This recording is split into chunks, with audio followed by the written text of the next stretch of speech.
So thank you all so much for joining us for today's workshop, Research Writing. Joining us today is Brittany Sterling, Social Sciences and Interdisciplinary Studies Librarian. I will hand it over to Brittany to get us started. Cool. Thanks for joining me this afternoon, y'all. I will try to make it worth your while. So I probably will end up renaming this because as I put it together, I thought research writing encompasses it, but doesn't quite encompass it. Either way, I hope you get something out of it. I think it will give you some sort of tips and tricks to make doing an original research project a little bit easier. It's at least sort of where I have like figuratively fallen and scraped my knee while I'm doing it. And I feel like people, when they refer you to the IRB office, aren't always clear about what you should ask there. So I hope you will get that from this, and also sort of the in between writing things that you wouldn't even know to ask if you've never done a project. So let me go ahead and share my PowerPoint with y'all first. Disclaimer, I'm going to actually show you some like anonymized versions of my actual documents. And so if at any point I switch between tabs and it does not work, someone let me know while I'm sharing. I can't necessarily see the chat, so feel free to unmute at that point and let me know. Or Marlena, if you notice it's not switching, please let me know, because that has been a real pain for me during the COVID chronicles, as I like to call them. So, all right. I'm gonna try and share my whole screen, but it didn't work last time. So y'all let me know if you can see it. Okay. Let me try. I'll try doing it tab by tab then, y'all. I'm sorry. Okay, I think you can see it. So I'm gonna go ahead and chat. If it's not working, Marlena, let me know. We can see it. Okay, cool. So I wanted to sort of start off with a quote that sort of demystifies research a little bit, especially this kind of research. I think it can be overwhelming because you don't necessarily know what you're doing, and it's sort of trial by error. So, as Zora Neale Hurston reminds us, research is formalized curiosity. It's poking and prying with a purpose. That's all it is, y'all. I'm not saying you won't end up in spots where you're like, what is happening? But don't let that intimidate you. You definitely can do this. Many people have done it before you. I believe in you. Okay. So you want to conduct an original research project. So I'm going to give a few more disclaimers before we start as well. I'm not a research guru by any means. And so I don't have all of the answers. So if you end up doing, trying to follow this advice in the future and it's not exactly the same, please give me some grace. I will mention that my project is still in progress. So I have some answers for you up to the point that I'm at in it, but I don't have everything to completion. I'm going to try and leave a few minutes for questions at the end. So if you have some more specific things, I can answer them, but I might not be able to answer them all for that reason. Like I mentioned, I'm going to show you some sort of anonymized documents from my project, but they belong to the IRB's old system, so they don't look exactly the same. And I'm mentioning that because I just don't want you to get too attached to like what the documents are called. The university actually switched over to a new system in fall. And if you get to the point where you're going to do this and you contact the IRB office, they will be glad to walk you through sort of how to deal with that. But that's why I felt like it was okay to show this to y'all, because your process will probably be a little bit different. That being said, I do not work for or represent the IRB. So if you have actual like technical IRB questions, or even sort of how do I get started for my particular area, please contact them. They're just probably a better source for like the nitty gritties of the system. And that's mostly what you'll be dealing with the IRB. And then I'm going to briefly mention also the Office of Sponsored Programs, which I will show you both of their websites as we sort of progress through this. They're a place where you can go to get funding for your original research projects if you had not considered that before. So, okay, so moving right along. And if you see me looking over the top of you guys, I also have my second screen going with my notes. So just bear with me while I do it. So I thought this Morpheus meme was fitting because I know at this point, oh, I will also say disclaimer. I never assume that anyone knows or has been introduced to the topic that I'm talking about when I do a presentation. So if I'm telling you something you've known since freshman year, I promise we'll move past it in a few seconds, but I don't want to ever assume everyone has had exposure. So um, I know that for writing boot camp, all of you may be embroiled in some sort of project from proposal to dissertation, lit reviews. Maybe you have a scientific report to write up, or you're splitting parts of a publication, like you're doing the conclusion and the intro, and someone else is doing like the methods, all of that. I'm pretty sure that if you came to writing boot camp, you probably have a grasp of those things already. This is sort of that, but it's a beast of a little bit different color, for lack of a better way to put it. And so you probably know how to do some of this already, but I'm hoping I can fill you in on what you don't necessarily know. So what I hope you'll end up taking away is a concrete project example that has gone through the IRB process. Like I said, I think people refer researchers to the office a whole bunch, and unless you have someone willing to share their documents with you, that still doesn't give you many answers a lot of the time. Also, understanding the multiple steps and maybe multiple documents that you might need to use, actually. And that's sort of why I tossed this together, because um, even though it seems straightforward when you get started, you may end up needing to create documents to keep up with things that you hadn't even really considered. The devil is definitely in the details when it comes to not just your project submission, but also the completion, because you still have to adhere to your protocol throughout the entire thing. So if anything changes, you have to change it as well and resubmit and wait for it to be reapproved. And so I'm hoping to save you a little bit of a headache by showing you sort of what I did in my project. And then if you're sort of considering starting a project, I hope that you'll get ideas for thorough study design that could probably help you not run into some things or improve designs. So what I can't promise you is your experience will be just like mine. Like I mentioned, the system has changed. COVID policies have also changed. And so just sort of keep that in mind and take it with a grain of salt as I talk through this. And then I did a project that was reviewed by the Social and Behavioral IRB, which is usually the one that directly is dealing with human subjects and usually researchers in the humanities. Not always, but usually. You'll see what I mean when I take you to the IRB site. And so if you're conducting a biomedical project or clinical project, you'll have different rules. And so that's where it would be better for you to talk to an IRB rep. And then this also doesn't guarantee your project will be approved the first time. I'm mentioning this because I feel like academia is the place where you're supposed to be, get it right the first time and be a perfect researcher. And this is just a process that doesn't really allow for that. So I'm preemptively telling you to let yourself off the hook if you end up getting something sent back to you, because there are a whole lot of factors. Okay, so really quickly, we're going to do a brief introduction to the UNLV Division of Research, which is the place that you'll need to look anyway if you are either looking for approval from the IRB or thinking of submitting something, or if you are looking for grant funding, which I may have mentioned and I may have not, that this project is grant funded. And so I didn't get mine through our Office of Sponsored Programs, but you can get it there. So let me go ahead and switch tabs so I can show you all what these websites look like, just so you have some sort of idea. Um, Bear with me while I switch tabs if you don't mind. And I will try to make it as painless as possible. I tried to put them in order before this, but since it's not letting me share my whole screen, you might see something else.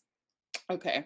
And so if you are looking for the General Division of Research page, and this is also just a thing to kind of keep in your back pocket for future programs, this is sort of what it looks like. We have 4 research offices that this page will show you. Because I'm sharing by tab, y'all, it won't let me scroll, so apologies. But you'll find the Office of Sponsored Programs on here, which I've mentioned helps with funding and scholarship activities.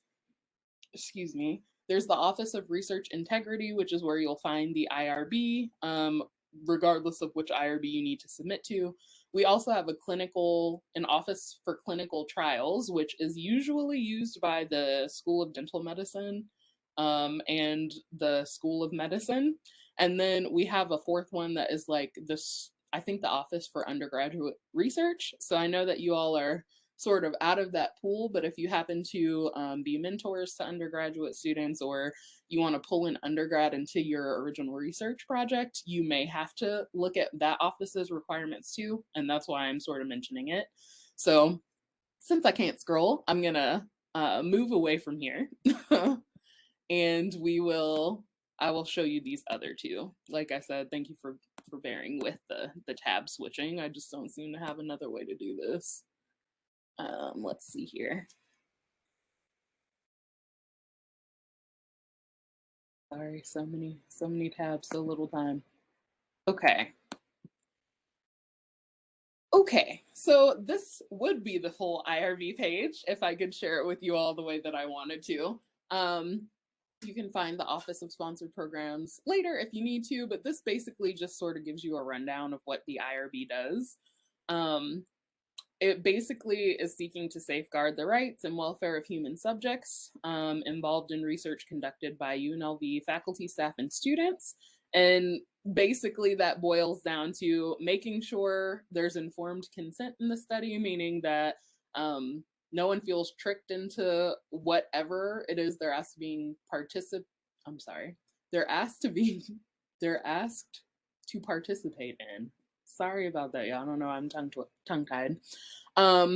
Also, that their participation is fully voluntary, that the benefits outweigh the risks, and then that if there are risks, that they're as minimal as possible. So for instance, if anyone who actually attended this is working with children, then you may have to jump through a few more hoops, for lack of better phrasing, to ensure that no harm will come to them, as opposed to the adult population or like another vulnerable population, depending on what it is your research question is. So just sort of keep that in mind.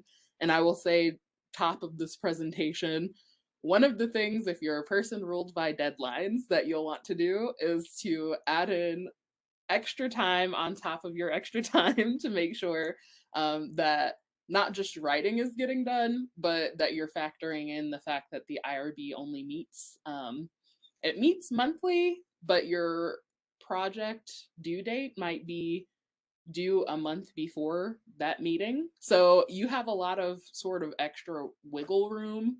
And sometimes that information is not easy to find. So if you're looking to see more about what the IRB process is about, like I said, my project used the social behavioral, but we also have biomedical sciences, which is most of the physical sciences, basically. Then you can get more information on this page. And you, in normal circumstances, you'd be able to just scroll down the Division of Research page, and all would be well. So we're gonna swap back over to my PowerPoint. Sorry, y'all. I wish there was a better way to do this. Okay. So I kind of told you what the IRB does already. Things that you'll want to keep in mind as far as deadlines. I mentioned the monthly meeting. There also can be committee chair turnover at the semester breaks. So you'll want to keep that in mind as a more specific like time deadline. And so I know if y'all were at the opening where I talked about sort of time management and needing to focus, that's why I'm bringing it up again, because there are some things that are sort of out of your control. So you can be on top of your writing and still have to wait sometimes. So I just want to point that out for you. You'll also have to use Cayuse as the system now that we use instead of IRBNet to stay up to date about when you can move on to the next step. And so that sometimes might mean filling out other forms. And it might not be as straightforward as like a lit review project or other sort of theoretical framework or information gathering project. That being said, you might just create the first thing in your field or your area, or explore a subject like what's happening with my project that no one has ever conducted a study on. So I think that the frustrations can be worth it, but I'm sort of talking to you about the frustration so you are not, I guess, blindsided, if you will. And so if anyone doesn't mind, are any of you considering proposals or have project ideas that you think you'll need help with in the future? If you feel like sharing, if you'll toss it in the chat. I'm just curious.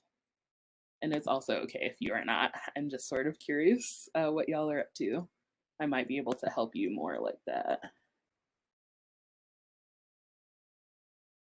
Okay. Well, if you decide you want to share, you can toss it in there while I continue talking. Hang on just a second here so I make sure I don't leave anything out of my notes for y'all.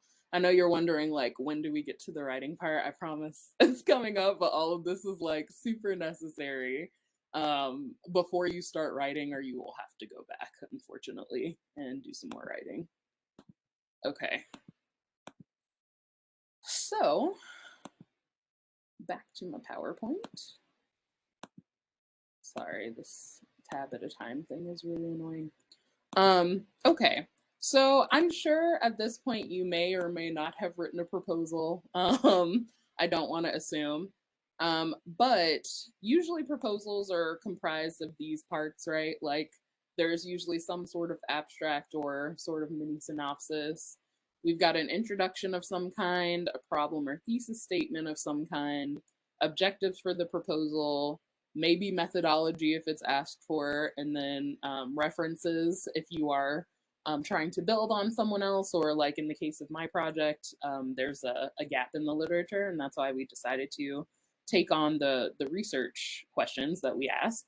And so, of course, they can vary greatly by level of detail, word count, is it a proposal for funding, a conference presentation, a book chapter? All of them are so different. And if you're just getting started in this graduate academic writing journey, they can be very, very different. So just make sure you're looking over the parameters, look to see if there's a theme.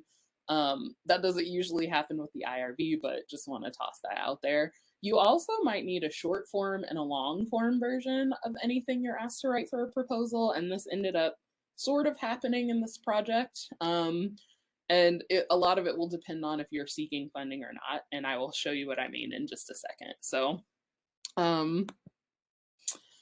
here are my project details, and then I will actually get to showing you the documents that I promise. So the project details, the title is called We're Still Here in Mid-Career. It's examining the retention of academic librarians of color in our lived experiences. And we basically found that in library land, as we like to call it, there are a lot of efforts to recruit librarians of color, or emphasis on early career librarian success, sort of. And there was no definition or conflicting definitions about what it means to be mid-career. Does that mean, especially in universities, does that mean when you start your first academic library job? Because for someone like me, for instance, I started working in public libraries almost 10 years ago, but I've only worked in university libraries for 5 years. Does that make me mid-career? Does it not make me mid-career? And also if that sort of made a barrier for people, if in general people decide to stay in their career paths now about maybe 10 years or so, or whatever they consider mid-career, and then sort of move on to something else. And so we could not find really anything addressed in the literature toward this, me and my co-investigators. And so that's sort of the detail of our project. It was reviewed by the Social Behavioral IRB, and then in our case, it was grant funded through the American Library Association. We did not use the Office of Sponsored Programs to find this grant funding. Just want to toss that out there. So if you either are active in, are a member in, or know of a professional association that you are a member of, make sure you check to see. Occasionally, they may have grant funding for projects that you want to do. You also can, of course, use the Office of Sponsored Programs, but you don't always have to. You might get your money in a different way, and that actually might change the way that you have to interface with the university to use it and also get IRB approval. So that's why I'm sort of mentioning it. And then this is my first time being a primary investigator on this project, and also my first time doing this sort of kind of original research. So full disclosure, I do not fully know what I'm doing, y'all, but if I can do it, you can do it too. I promise. And so after this slide, I'm going to actually go through sort of everything that I needed to submit, both to the granting institution that I would have had no idea about before starting this, and then also to the IRB. And there might be some documents in there that you're sort of surprised about, but I promise they will help you keep your sanity. um, but I just want to mention, like any sort of writing, you want to make sure to the nth degree here, your verbiage is exactly the same on all the forms you're supposed to submit, especially to the IRB. Our group definitely found out that if even like your A is an an, or your the is like slightly out of place, that can be a reason for the IRB to send it back to you. And since they meet sort of monthly, that can really sort of throw a wrench in your plans or your deadlines if you're trying to stay on a tight schedule. So keep that in mind. If anything changes on your original proposal, whether that is the submission form itself, whether that is, in our case, we used social media networks to sort of get our participants. And we used a bit.ly link, and we ended up having to make a second one once we changed some wording. We had to resubmit a form for that. And so any little change, anyone at all, you've got to resubmit your things, and then you may have to wait.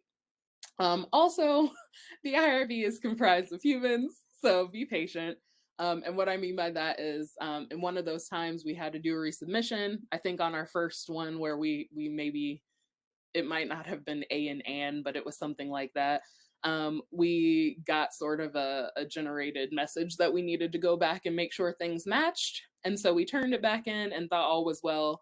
And then we got a whole bunch of other things from someone else who thought that we needed to change things on different forms. And so even after we did that, I think we got something back one more time. And so the IRB is sort of a committee created of volunteers, and I'm not quite sure if the same people look at the same case every time. That's a thing you'd have to ask the IRB. But just know you can do everything they've asked and still sort of be asked to change it. So, all right. So enough chatting by me. Let me switch on over, and I'm going to have to do a bunch of tab changes. I'm sorry, y'all, because of the way WebEx is acting. Hang on just a second. So just so you know, this first batch of documents that I'm going to show you is what I had to turn in to submit. Well, I and my co-investigators, what we had to turn in to submit our grant, or a proposal for our grant. And this was to the American Library Association, nothing associated with UNLV just yet. So hang on, I'm sorry, these are all in different order since I have to do it by tab now. I appreciate y'all's patience. Okay. We'll start with description of project because that's the thing that probably makes the most sense. So what the ALA required from us was that we have that sort of traditional proposal form. And this is, I don't expect you all to read the whole thing necessarily, but you're welcome to look at this as an example, which is sort of the point. So we had the traditional sort of introduction. Because this is a non-existent topic in library literature, we had to go through and cite a bunch of the sort of conflictual messaging about the length of time that constitutes mid-career. Also sort of what the governing bodies, if you will, of our profession, one of them being ALA, the granting institution we got, and then we have a few others that are specifically for academic librarians, and their information also doesn't match necessarily. And so that's how we came up with sort of our problem statement. As you can see, my co-investigator definitely did her citation homework, sort of to drive the point home that this wasn't just like an arbitrary sort of, oh, it would be nice to know this. Like, there are a lot of articles about sort of people leaving our profession, especially librarians of color, if they don't have the supports. And so, because everyone in this project is involved in equity, diversity, and inclusion work, that's sort of how we ended up on our study population. But this project description, I'm sort of scrolling to show you all what we sort of had to provide. So we had a blank sort of worksheet. I didn't want to worksheet y'all to death because I am going to switch tabs a lot, but it basically had, it was like a regular fillable form that had a few lines here and there, but also asked for a lot of information. So before we could even fill it out, we had to sort of brainstorm research questions, which is sort of like duh, right? But originally, and in the introduction, if you read these, you would see that we just had these two research questions. What factors influence mid-career librarians of color to stay or leave? And then what does mid-career mean to librarians of color? Out of which all of these other questions came, but not until much later. And so this is sort of the final product because there were a lot of messy middle versions that I didn't want to confuse you all with. But you might not be thinking, if you've done other proposal work, that you need to be quite this thorough. I would say, especially if you're getting a grant, you want to give them what they're asking for. So be as thorough as you possibly can. We, of course, had to come up with the design and methodology. In our case, we ended up doing oral history interviews with, it evolved to 25 people to investigate these and actually many more research questions. And then this particular granting institution wanted us to talk about our population of interest and how we would reach them. That might not be a thing you have to do in the future, but if they ask for it, you definitely want to be very thorough. And so even if you're using social media, for instance, which is what we use to sort of get our samples, we had to be really explicit about exactly where we were going to find them. So, like, which listservs, which ethnic affiliates that belong to our library association. We also had to provide things like definitions of study concepts. So, things like, what does it mean to be mid career? We decided in our case to leave it up to the participant so we can add a definition to the literature after we do the coding. We also had to narrow down things that you might think are commonplace, but I would check what it means in your subject area. So everyone might not agree that an academic library means doctoral granting universities, master's colleges and universities, baccalaureate, special focus, associates, and tribal colleges. They might think academic also means technical colleges or anything that's considered post-secondary education. That would be up to you and your study investigators to kind of hammer out. We also, as you can see, defined these other things like librarian and what of color meant. And we tried pulling in our profession, ALA, the granting institution. Almost everyone knows what this means, and this was their form. So this is why our citations are not quite so robust here. But we also had to explain what our IRB process was like. And so this is sort of why I started off with mentioning the IRB and the Division of Research.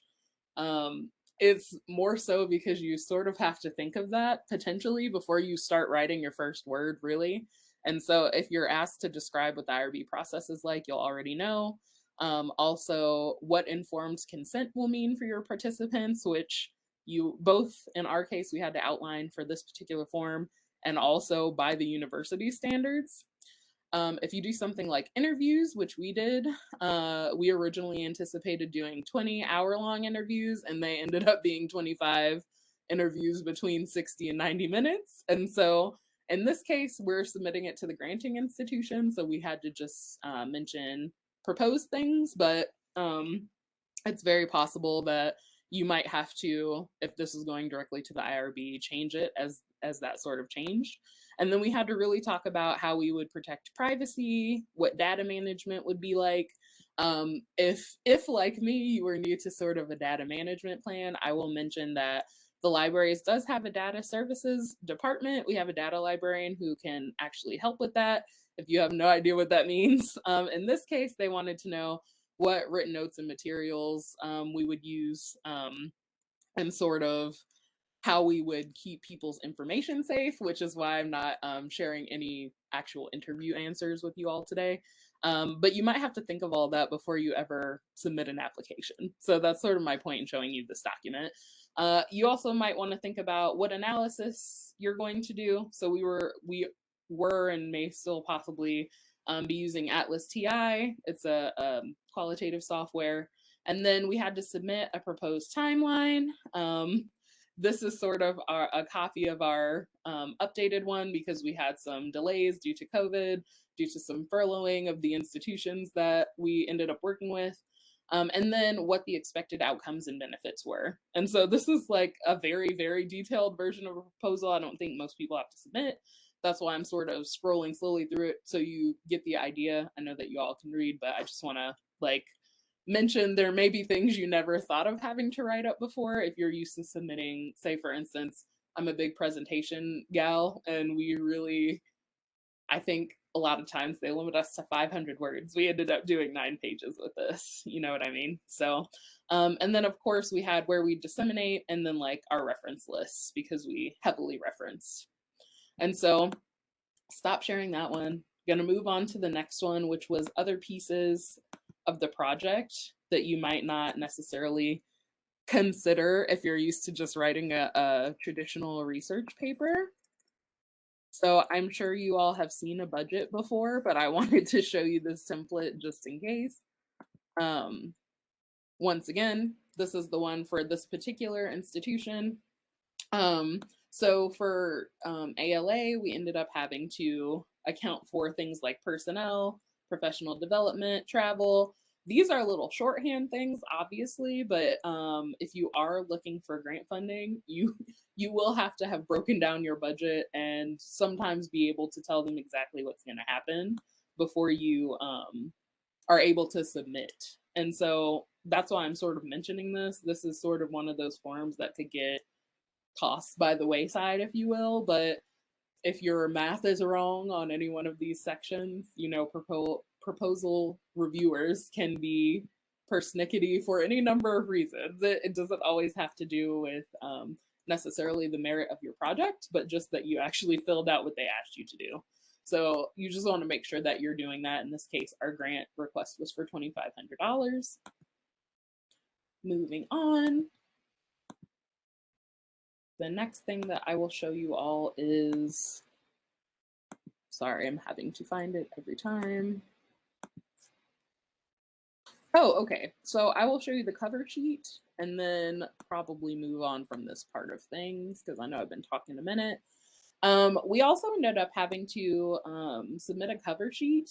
And I will show you one more thing after this, actually. I'm sorry, I forgot.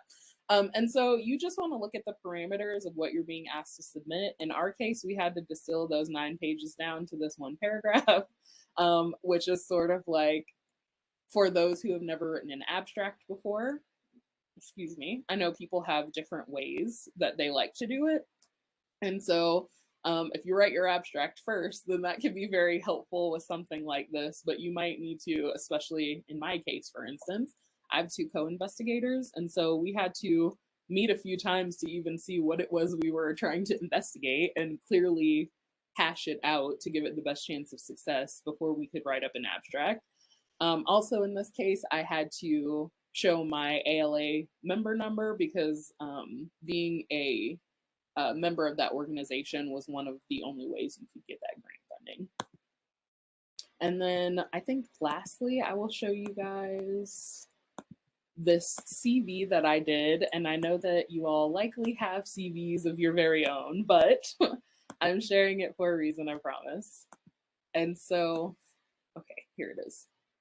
If you've never been asked for this, I think it's helpful to note for some projects, they will ask you to distill your CV down, especially if you have publications to speak of or presentations to speak of, to 1 page. So this is another example of where I needed to show my ALA member ID. I also had to, in my case, they just wanted my last, I want to say 5 years of employment history, which would be this position I'm in now and my last one. And so I had to basically strip everything off of my CV before then. And then if you don't have your CV, like I may not have, separated into publications and presentations, then you'll want to do that. Also, when it gets down to a page, you may have to start, if you have done a lot of things, for instance, like I have, and mine is sort of slim next to some of my colleagues, to be honest. You might have to pick and choose ones that seem most in line with your project. So you have, it's sort of an indicator that if you are granted this money and you conduct this project, then you will contribute something significant to the literature. So if you have never had the joy of ripping apart your very long CV before, and sort of constituting it down to one, it almost feels like a regular resume, except you have to get sort of nitpicky about what you keep and what you get rid of. Okay, so I know I've been talking for a minute and I am looking at separate screens and not looking at y'all. Does anyone have a question so far? I'm not sharing anything for now. I know that I've been chatting for quite a bit. No? Okay. I will keep it moving, but if you end up having questions, by all means, please put them in the chat. Okay, so next I'm going to show you all, these are sort of the IRB documents that we ended up having to submit, and then maybe some surprise ones that you wouldn't have necessarily thought about yourself. Okay.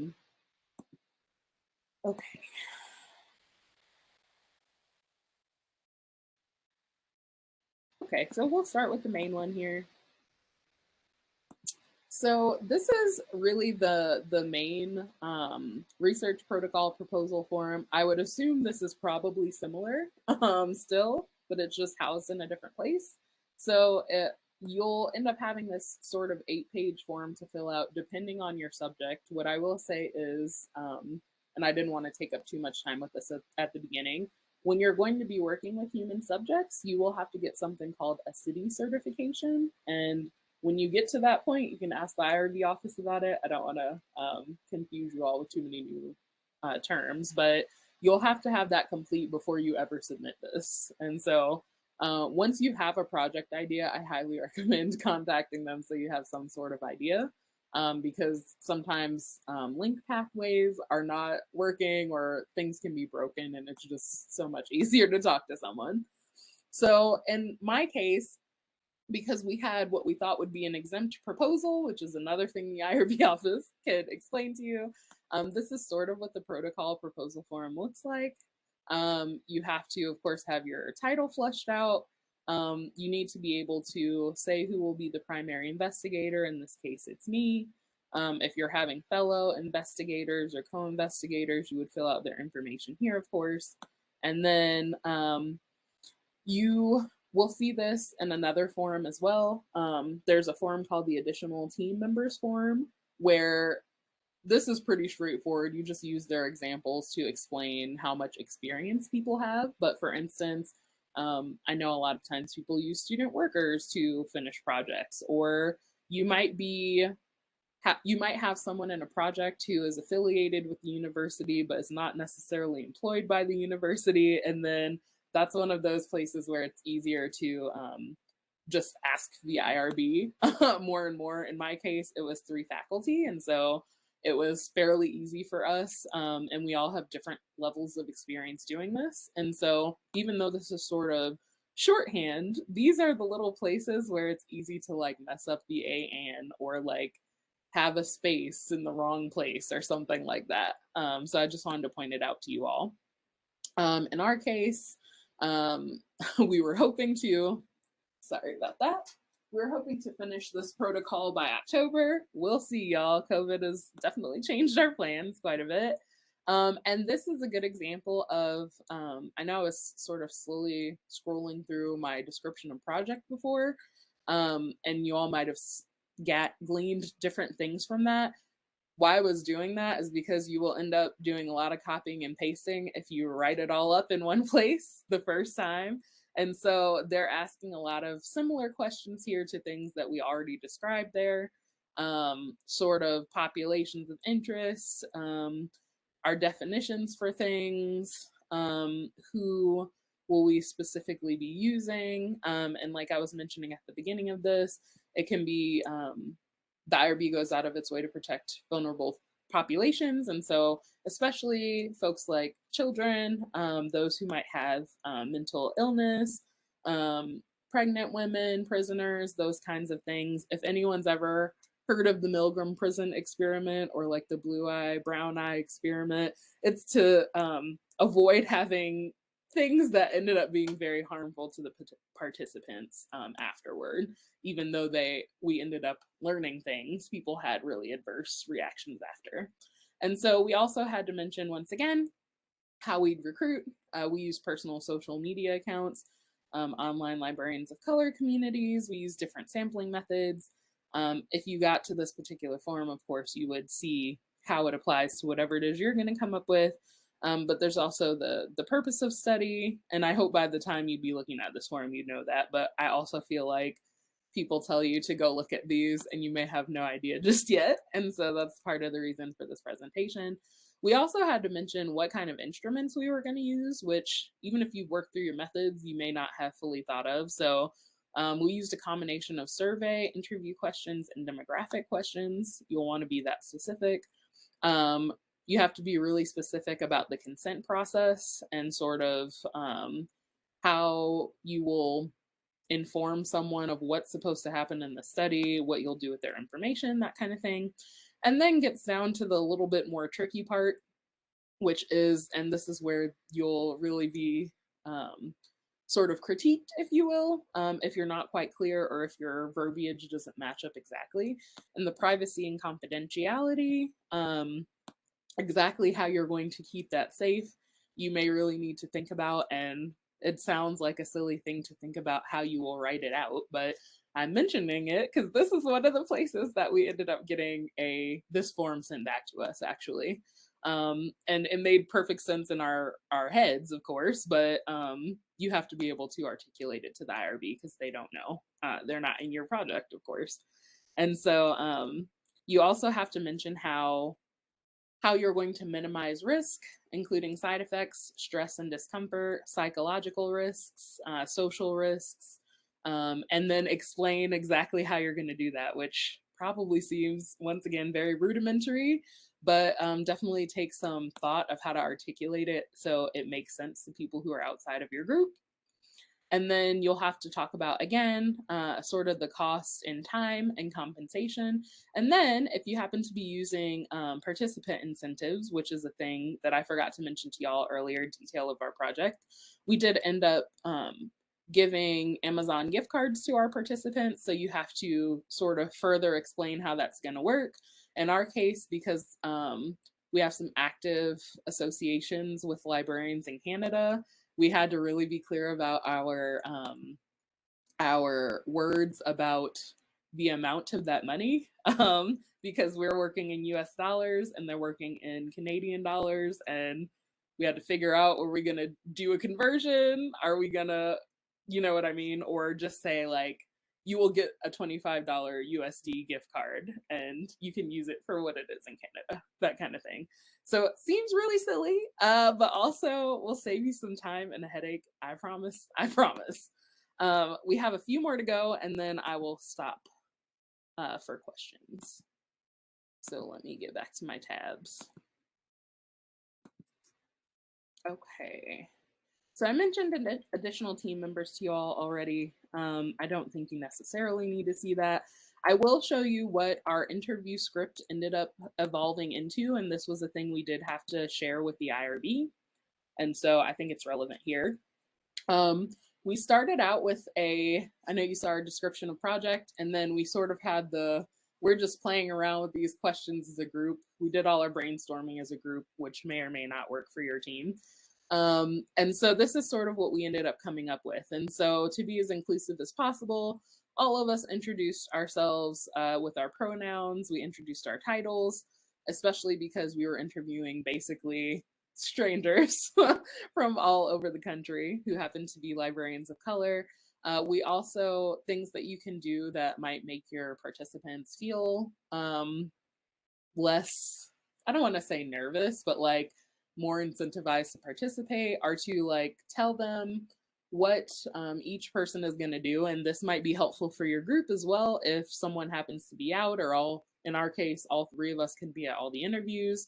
And so I led most of mine, and I sort of mentioned that I would be doing most of the interviewing and taking notes. Whoever was doing our backup recording for the day mentioned that as well. We wrote out so nobody would be blindsided, sort of what I, as the lead interviewer, was going to say. So I introduced the project and sort of thanked people for participating and reiterated exactly what the project was about, because we had some time between recruiting people and actually getting to schedule these. We also re-mentioned the informed consent, so nobody was blindsided by what was going to happen. You don't have to, I don't think, but I think it's helpful to mention and might be helpful to write out for everyone in your team, that people are free to end an interview at any time, and they can skip questions that they don't feel comfortable with. And it shouldn't, if you're using incentives, impact their ability to receive that. And I think that helps a lot of people, especially if you happen to be talking about a maybe painful or stressful situation. And so you want to make sure that you clearly articulate all those things. If you have any URLs that you need people to open and use in real time, it's very helpful to have those in the document, once again, in case someone is out. And then we even sort of wrote out who would press the recording button, who would be backup recording that day. As you can kind of see, our questions evolved over time to be some like A and B part questions, some sort of if yes this, if no that kind of thing. And that just sort of developed organically over time based on sort of, we didn't go into this project with a hypothesis, but all of us are librarians of color and sort of had an idea of what we thought people would say. And so, excuse me, it also sort of helps to, as silly as it sounds, have a few questions like 18 here, which is like, in my case, because I was lead interview, I would ask if my co-investigators X or Y had any follow-up questions, since I did much of the talking, and then sort of when we were going to stop.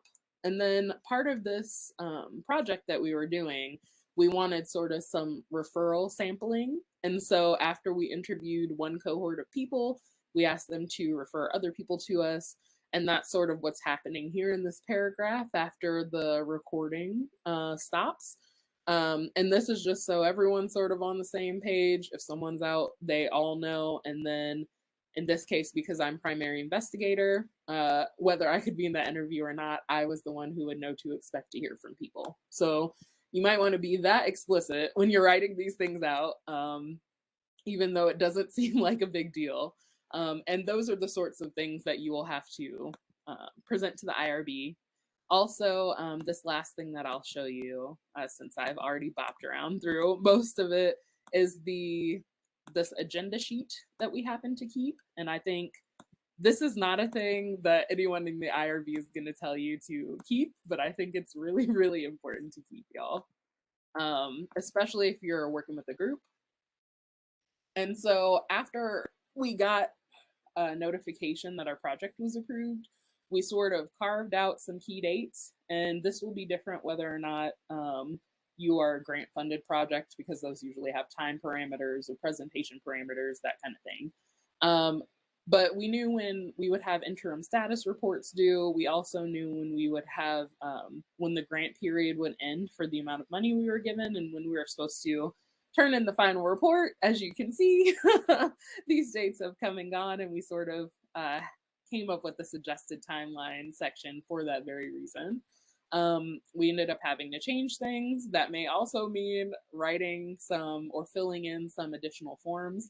So in my case, that was the ALA interim status report. There also is a time limit on your project in whatever the IRB portal is. And usually you don't have to worry about that unless you've explicitly said, say for instance, on our original submission, we said we would be done by June 2021. Well, we are not done yet, I'm sorry to report. And so instead of having to resubmit that entire packet, there's an additional form in there you would have to fill out.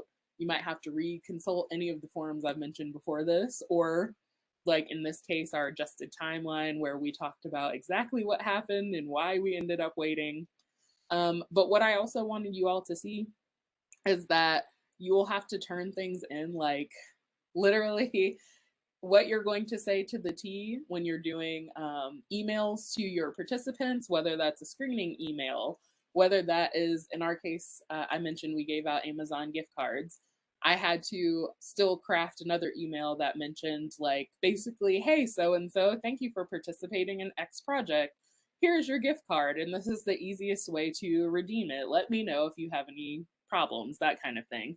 Seems so silly, y'all, but I promise we did not think of what happens after we send people the gift card and they have questions. And so we ended up having to add that to this list and resubmit it. And so you'll want to think through every correspondence you'll have to have with human subjects, especially. Even if you're not doing interviews, even if you're doing surveys, our original screening tool was just through Qualtrics.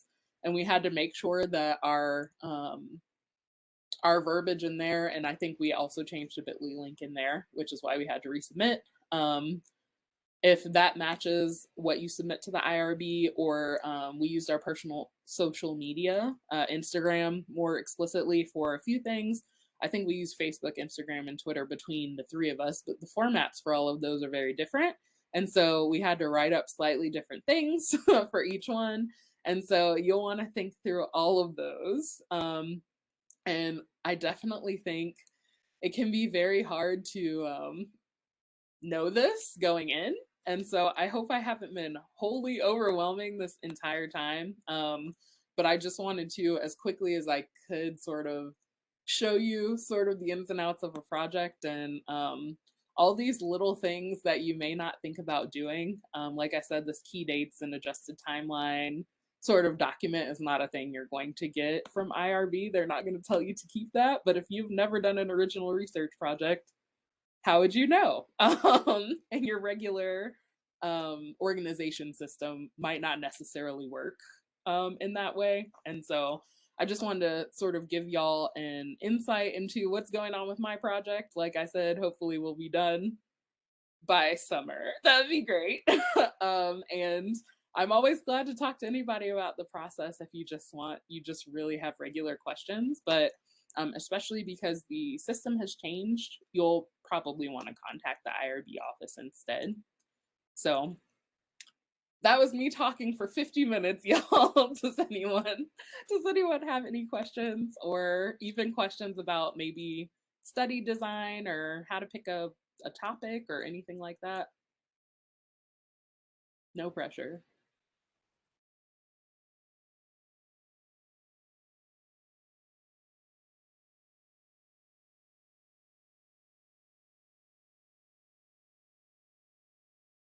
Okay. I just wanted to give you the 5 minutes that we still have while I have it. I also know everyone doesn't type at the speed of sound, so that's all I have, Marlena. If no one has Thank any. you so much for sharing your time and expertise with us today, Brittany. We'll get this posted to the Graduate College YouTube channel. And for those of you joining us for the 3 p.m. workshop, we'll be in this room. We'll just give everybody a few minutes in between. Cool. Yeah, thank you. I'm glad it was helpful. Thank you, Brittany. Bye.